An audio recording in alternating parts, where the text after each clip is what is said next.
নমস্কার, আমি অর্ণবী পাল।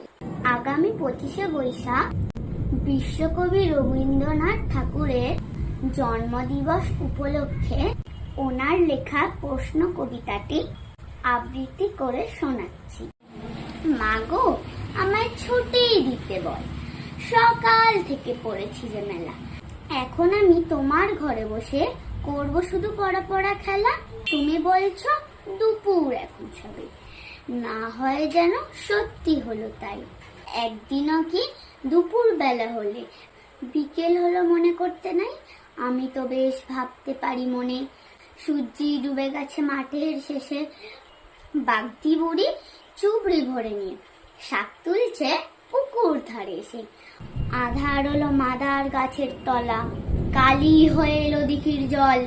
হাটের থেকে সবাই এলো ফিরে, মাঠের থেকে এলো চাষি।